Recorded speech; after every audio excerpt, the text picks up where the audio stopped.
Selamat malam, kembali lagi bersama saya Om NO. Mudah-mudahan kalian semua selalu diberikan kesehatan dan rezeki yang berlimpah, amin ya rabbal alamin. Masih di seputaran kasus Pina Cirebon, di mana emosi yang memuncak dari Asep Kusnadi atau ayah terpidana kasus Pina Cirebon, Ripaldi Aditya Wardana, tak terbendung saat membicarakan Dede Riswanto dan Liga Akbar. Nah, Dede Riswanto dan Liga Akbar adalah saksi kasus Pina Cirebon yang mencabut keterangan di berita acara pemeriksaan atau BAP. Dede dan Liga Akbar membantah keterangan sebelumnya tentang adanya pengejaran dan pelemparan yang berujung tewasnya Pina dan Eki. Nah, mereka mengaku terpaksa mengikuti skenario yang dibuat oleh Ibtu Rudiana tentang adanya pembunuhan di kasus Pina Cirebon. Meski Dede dan Liga Akbar itu telah mengakui kebohongannya dan mau bersaksi di sidang peninjauan kembali. Nah, ayah Ripaldi yaitu Asep Kusnadi tetap emosi ke mereka. Nah, Asep mengaku datangi Dede dan Liga Akbar sebelum persidangan PK terpidana kasus Pina dimulai pada hari Jumat kemarin tanggal 12. Nah, saat itu keduanya meminta maaf ke Pak Asep. Nah, saat itu Pak Asep juga memprotes mengapa sebelum sidang dimulai Dede dan Liga Akbar tidak langsung meminta maaf ke Ripaldi. Nah, minta izin jaksa, hakim atau pengacara. Nah, Asep mengaku emosi dengan kelakuan Dede dan Liga Akbar. Seperti apa videonya? Yuk kita simak. Let's go. Kemarin saya ketemu dengan namanya Liga Akbar dan Dede. Dia ketemu dengan saya dan dia minta maaf ke saya. Saya bilang gini, kamu salah minta maaf ke saya. Yang kamu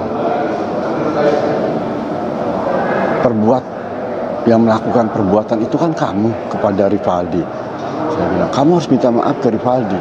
Saya bilang, jangan ke saya. Dari awal persidangan, sebelum sidang dimulai, kenapa kamu nggak minta maaf nggak mau minta maaf ke Ripaldi, izin ke jaksa, izin ke hakim, izin ke pengacara langsung. Kalau saya nggak ngingetin kamu, hari itu pun kayaknya mereka nggak bakal minta maaf deh. Itu awalnya dia minta maaf tuh. Saya emosi mbak, dengan kelakuan mereka. Masya Allah, anak saya dihukum seumur hidup mbak. Andai kata, ya Allah tidak ada film Pina, mungkin anak saya pulang tinggal nyawa mbak, tinggal raganya doang, nyawanya nggak ada. Bayangin sama masyarakat Indonesia, kejam banget mereka berdua itu. Kalau nggak ada film ini pun dia nggak bakal datang mbak ke sini, ke sidang ini. Beneran nggak bakal datang sampai meninggal pun. Sampai meninggal pun dia nggak bakal datang mbak. Gitu. Saya emosi mbak, beneran. Mereka tuh kejam. Kejam sekali mereka itu. Pada saat kemarin Dede dan juga Liga Akbar begitu meminta maaf secara langsung kepada Ripaldi, bagaimana? Apakah Bapak masih emosi, menyimpan emosi itu, atau apakah sudah berusaha mengikhlaskan atau bagaimana? Karena memang sebagai perasaan orang tua yang menyaksikan anaknya bahwa dan sekarang sedang berjuang begitu ya untuk membuktikan anaknya tidak bersalah, bagaimana perasaan Bapak? Ya, selama dia masih mau berbuat baik untuk anak saya pun siap memaafkan mereka berdua. Tapi kalau tidak ada film Pina, itu nggak mungkin mereka itu datang, Mbak. Nggak mungkin. Karena nggak mau bener mau salah film Pina itu, Masya Allah. Ya hasilnya tuh mereka tuh nggak bakal datang kalau nggak ada film Pina. Karena ada film Pina akhirnya terungkap semua. Akhirnya mereka tuh datang. Kan aneh. Mereka tuh kemarin tuh udah dewasa. Nolak juga bisa. Kan begitu. Meskipun sebelumnya Dede di persidangan sempat menyatakan bahwa dirinya bersedia begitu menggantikan seluruh terpidana dan dirinya mau masuk penjara, bagaimana Pak? Ya itu sih memang udah seharusnya, itu mah terserah hakim, itu memang bukan ranahnya saya, gitu istilahnya. Itu mah terserah hakim, mau dipenjara mau enggak itu urusan hakim, dua-duanya itu. Tapi yang saya jadi masalah, yang jadi saya emosi itu mereka tuh, ya Allah, datang setelah 8 tahun loh Mbak. Itu nggak ada itikat baik dari awal terhadap orang tuanya. Itu. Meskipun dalam keterangannya kemarin sempat dinyatakan memang sempat ada tekanan begitu ya, ada ketakutan, apalagi mengingat Rudiana sudah berpangkat itu begitu. Bagaimana kira-kira melihat tekanan-tekanan, karena memang di 2016 itu tekanan begitu besar ya, termasuk ke keluarga juga ya Pak? Betul, betul. Ya dalam persidangan pun 2016 tuh ya ruwet lah Mbak. Banyak demo, banyak ya segala macam lah, intimidasi ya. Itu terhadap narapidana juga gitu. Ya saya perhatiin seperti itu. Ya gimana ya Mbak? Masya Allah, mudah-mudahan dengan adanya berita baik ini, semoga mereka semua dilepaskan dari segala macam tuduhan yang mereka tuduhkan kepada Rivaldi dan kawan-kawannya. Itu aja Mbak. Dari kemarin Bapak pada saat kesaksian Rivaldi begitu ya, dengan adanya kejanggalan yang begitu besar di mana justru mandau yang dimiliki Rivaldi yang dijadikan barang bukti. Bahkan nama Rivaldi itu sebenarnya tidak ada dalam penyidikan polisi begitu. Sebenarnya nama Andika yang dicari pada saat itu, tapi justru Rivaldi lah yang akhirnya dibawa dan akhirnya mendapatkan vonis seumur hidup. Nah, bagaimana Bapak sendiri menanggapi terkait kesaksian-kesaksian kemarin? Kejanggalan memang Rivaldi itu dijemput di Polsek Utbar itu dengan apa namanya istilahnya oknum Polri, datang ke Utbar dengan satu narapidana. Itu menyatakan Rivaldi itu Andika, itu awal dari semuanya. Jadi Rivaldi itu kena hukuman seumur hidup tuh awalnya dari situ. Jadi menggantikan namanya Andika. Jadi yang buron tuh Andika, Dani, Andi, dan Peggy. Itu seperti itu Mbak. Bapak sempat kaget pada saat melihat, dan bahkan Rivaldi sendiri menyatakan belum pernah menandatangani berita acara perkara begitu.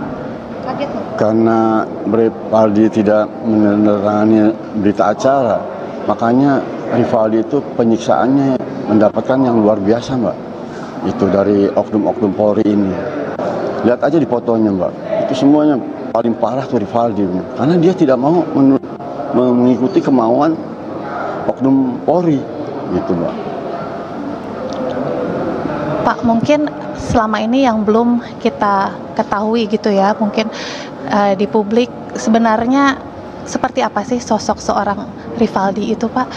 Seperti apa dia sebelum divonis seumur hidup itu? Mungkin Bapak boleh cerita sedikit siapa sebenarnya seorang Rivaldi? Rivaldi itu anaknya manja.